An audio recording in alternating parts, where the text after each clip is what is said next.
Assalamu alaikum. Welcome to my first ever video on this YouTube channel, and this video is basically is simply a lecture, and the topic of today's lecture is chemical bonding. अच्छा, मेरा जो main purpose है videos यहाँ पे upload करने का मेरे channel पे आपको वैरायटी ऑफ वीडियोस इंशाल्लाह मिलेंगे with the time. I will try to upload on different topics, not only related to studies. Apart from that आपको डिफरेंट सोशल इश्यूज़ पे भी यहाँ पे इंशाल्लाह कंटेंट मिलेगा. स्टडीज़ रिलेटेड जो मटेरियल यहाँ पे अपलोड करने का मेरा मेन पर्पज़ है कि उसको एक तो मैं आई विल ट्राई माई बेस्ट के आम हमारी जो ज़ुबान है उसमें मैं एक्सप्लेन करूँ, ठीक है. क्योंकि मेन जो इशू है, रीज़न जो मैंने इधर उधर से सुना है, as I am already teaching in some institutes, तो मुझे यही सुनने को मिला कि हम मतलब जो सोशल मीडिया यूट्यूब वगैरह से स्टूडेंट्स हेल्प अगर लेते हैं तो मेन इशू बहुत सारे स्टूडेंट को ये होता है कि वो मेन कॉन्सेप्ट को अंडरस्टैंड नहीं कर पाते. यानी हम सब ऑलमोस्ट इस लेवल पे इस काबिल हैं सभी ऑलमोस्ट कि हम इंग्लिश बोल भी सकते हैं और उसको अंडरस्टैंड भी कर सकते हैं. लेकिन स्टडीज़ रिलेटेड जितना भी मटेरियल होता है वो बेस्ट अंडरस्टैंड होता है अगर आप उसको अपनी ज़ुबान में अंडरस्टैंड करवाएं अगले बंदे को.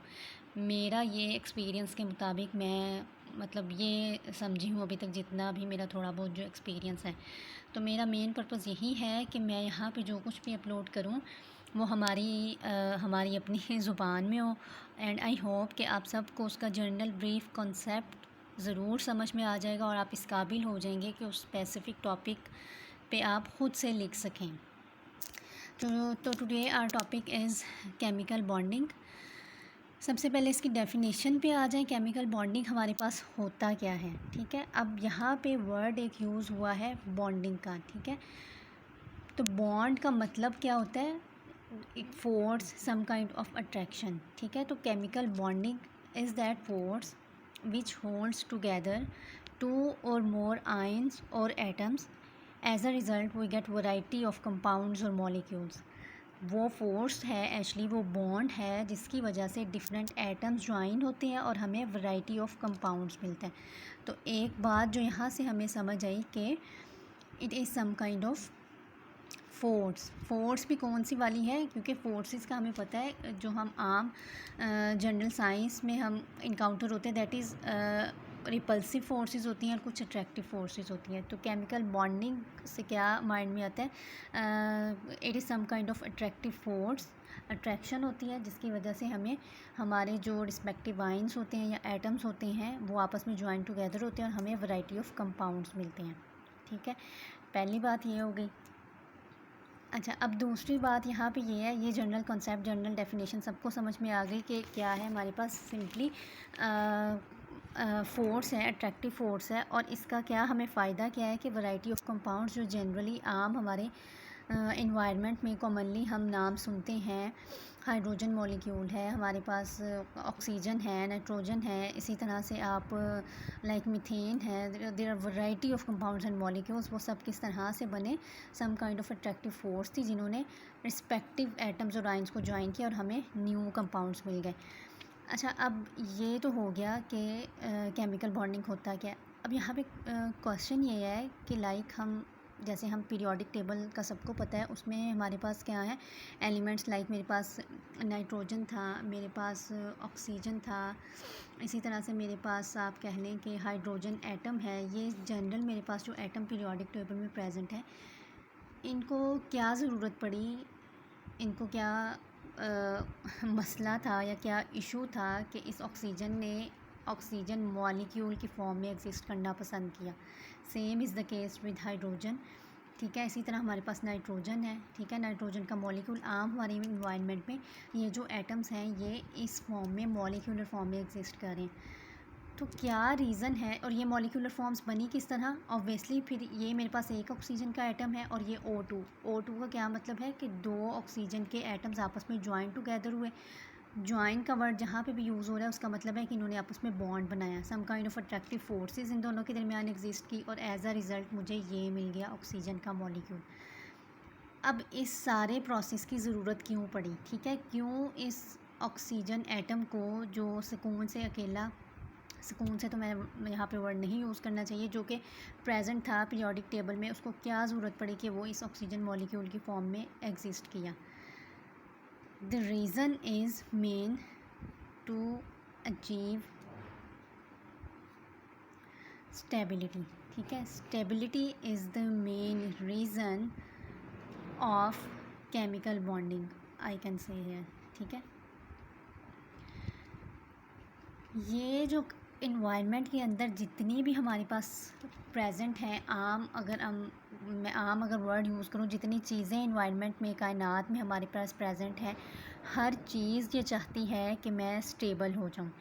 Everything in the universe tend to be stabilize itself, ठीक है, हर चीज़ अपने आप को स्टेबलाइज़ करना चाहती है। जो भी चीज़ जब स्टेबलाइज़ हो जाती है वो पुरसकून हो जाती है, वो सेटल हो जाती है, ठीक है। ये जो है मतलब कि हर चीज़ की उसके मतलब इनहेरिट है कि वो चाहती है कि मैं अपने आप को स्टेबल कर लूँ। तो स्टेबिलिटी मेन रीज़न है इस केमिकल बॉन्डिंग की, और स्टेबिलिटी ही रीज़न है इस सारे प्रोसेस की, ठीक है। ये जो मेरे पास एटम्स प्रेजेंट थे और उन्होंने मॉलिक्यूल्स की फॉर्म में आ गए, वो नॉर्मली हमारे पास मॉलिक्यूल्स की फॉर्म में एग्जिस्ट कर रहे हैं। The main reason is this stability, ठीक है। तो अब यहाँ पे हमें आंसर मिल गया कि केमिकल बॉन्डिंग की जो हम डेफिनेशन जनरली पढ़ते हैं कि ये चीज़ें होती हैं, और वो कोई फोर्स है जो कि ज्वाइन करिए, ये हो ही रहा है टू अचीव स्टेबिलिटी, अपने आप को स्टेबल करने के लिए, ठीक है। अब स्टेबिलिटी को अचीव करने के डिफरेंट तरीके होते हैं, वो नेक्स्ट इंशाल्लाह हम इसकी टाइप्स देखेंगे केमिकल बॉन्डिंग, उसमें मज़ीद एक्सप्लेन हो जाएगा, ठीक है। और एक रीज़न है टू अटेन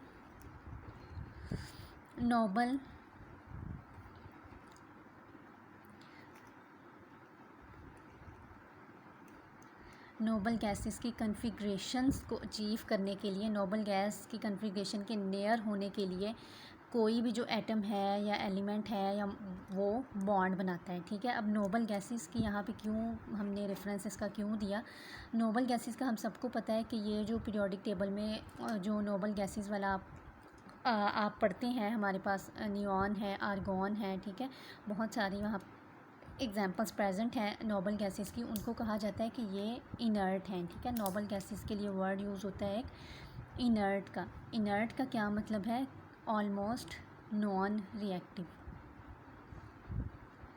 जितनी भी हमारे पास गैसेस हैं नोबल गैसेस, उनको कहा जाता है इनर्ट। इनर्ट का मतलब क्या है, आम ज़ुबान में नॉन रिएक्टिव, ठीक है। नॉन रिएक्टिव कौन सी वाली चीज़ होगी, जो स्टेबल होगी, ठीक है। अब ये सारी चीज़ें एक दूसरे के साथ कनेक्टेड हैं। वो किस तरह से, कोई चीज़ जितनी ज़्यादा स्टेबल होगी वो उतनी पुरसकून होगी, उसे कोई ज़रूरत नहीं है अपने किसी और एटम या अपने किसी सराउंडिंग एटम के साथ बॉन्ड बनाने की, और कोई इलेक्ट्रॉन देने की या कोई इलेक्ट्रॉन लेने की, ठीक है। उसको कोई ज़रूरत नहीं है, क्योंकि वो स्टेबल है, वो कोई रिएक्शन नहीं कर रही। इसका मतलब क्या है कि वो नॉन रिएक्टिव है। नॉन रिएक्टिव के लिए एक सोफिस्टिकेटेड वर्ड अगर मैं यूज़ करूँ तो वो इनर्ट है, ठीक है, वो इनर्ट है। और उसके एग्जांपल्स हमारे पास क्या हैं, नोबल गैसेस जितनी भी हैं। तो नोबल गैसेस जितनी भी हैं वो हमारे पास क्या होती हैं, स्टेबल होती हैं, ठीक है। और बॉन्डिंग का मेन रीज़न ही हमारे पास क्या था, अपने आप को स्टेबलाइज़ करना। तो आंसर अब इसमें ही आ गया हमारे पास कि नोबल गैसेस की कन्फिग्रेशन जिस मॉलिक्यूल के पास होगी, इसका मतलब है कि वो स्टेबल है, ठीक है। उसके जो आउटर मोस्ट शेल के इलेक्ट्रॉन्स हैं वो ऑलमोस्ट कंप्लीट हैं। अभी आउटर मोस्ट शेल क्या है, इलेक्ट्रॉन्स की क्या कहानी है, ये एक सेपरेट इंशाल्लाह मैं वीडियो बनाऊंगी for basic concepts of chemistry. Orbits हो गए, शेल्स हो गए, इलेक्ट्रॉन्स हो गए, बॉन्ड कैसे बन रहा है, इस पर, ठीक है, जनरल डिस्कशन इंशाल्लाह करेंगे। अभी हम जस्ट केमिकल बॉन्डिंग पे ही रहते हैं, ठीक है। तो रीज़न हमारे पास केमिकल बॉन्डिंग की क्या है, टू अचीव द स्टेबिलिटी, अपने आप को स्टेबल करते हैं, बॉन्ड बनाते हैं जो भी एटम्स होते हैं और वो स्टेबलाइज हो जाते हैं, ठीक है। और दूसरी रीज़न कि अब नोबल गैसेस कन्फिग्रेशन को अचीव करने के लिए जिन्होंने अचीव कर ली, इसका मतलब है वो ऑलमोस्ट स्टेबल हो गए और उनको अब मज़ीद कोई भी रिएक्शन करने की ज़रूरत नहीं है, ठीक है, ये हो गया। अच्छा, अब केमिकल बॉन्डिंग हो गई, जनरल कॉन्सेप्ट उसका आई होप सो अंडरस्टैंड हो गया सबको। रीज़न्स क्या है केमिकल बॉन्डिंग की, वो आ गई। अब ये जो बार बार स्टेबिलिटी का वर्ड यहाँ पे यूज़ हो रहा है कि स्टेबल अपने आप को करने के लिए किसी भी एटम को बॉन्ड बनाने की ज़रूरत पड़ती है। अब ये जो स्टेबिलिटी है ये स्टेबिलिटी हमारे पास अचीव किस तरह से होती है, ठीक है। अब इसको अचीव करने के आपके पास डिफरेंट मेथड्स होते हैं। स्टेबिलिटी जो है ये अचीव करता है कोई भी एटम बाय, ये 3-4 तरीके आगे मैं लिख रही हूँ, इसको आप देख लें। बाय गेनिंग, बाय लूजिंग और बाय शेयरिंग। क्या चीज़? इलेक्ट्रॉन्स, ठीक है।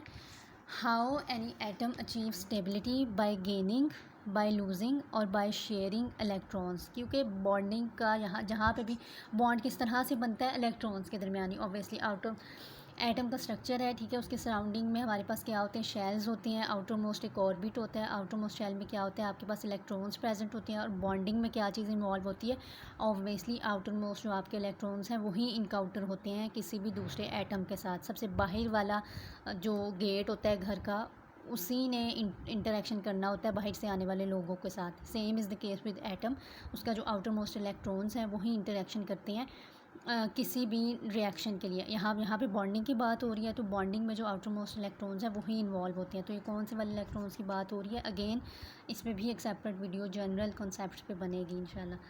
तो अब ये स्टेबिलिटी अचीव किस तरह से हम लोग कर रहे हैं, हमारे एटम्स बाय गेनिंग, या तो वो इलेक्ट्रॉन्स अपने गेन करेगा किसी भी दूसरे एटम से, और जिससे वो गेन करेगा उसके साथ क्या कर रहा है, वो बॉन्ड बना रहे हैं। या तो कोई एटम जिसने बॉन्ड बनाना है वो अपने इलेक्ट्रॉन्स दूसरे एटम को लूज़ करेगा, दे देगा, या फिर वो अपने इलेक्ट्रॉन्स जो हैं वो शेयर करेगा। कोई भी 2 एटम्स हैं जिन्होंने बॉन्ड बनाना है वो अपने इलेक्ट्रॉन्स आपस में शेयर कर लेंगे। ये 3-4 जो हैं हमारे पास तरीके हैं टू अचीव द स्टेबिलिटी, और in other words to form chemical bond. अब यही जो 3-4 तरीके हैं, इन्हीं पे ही फिर आगे आपके पास आ जाती हैं टाइप्स। इसी की बेस पे जो है कि वो गेन कर रहा है, लूज़ कर रहा है या शेयर कर रहा है, इसी की बेस पे फिर हमारे पास टाइप्स आ गई हैं आगे केमिकल बॉन्डिंग की, ठीक है। वो इंशाल्लाह पार्ट 2 में।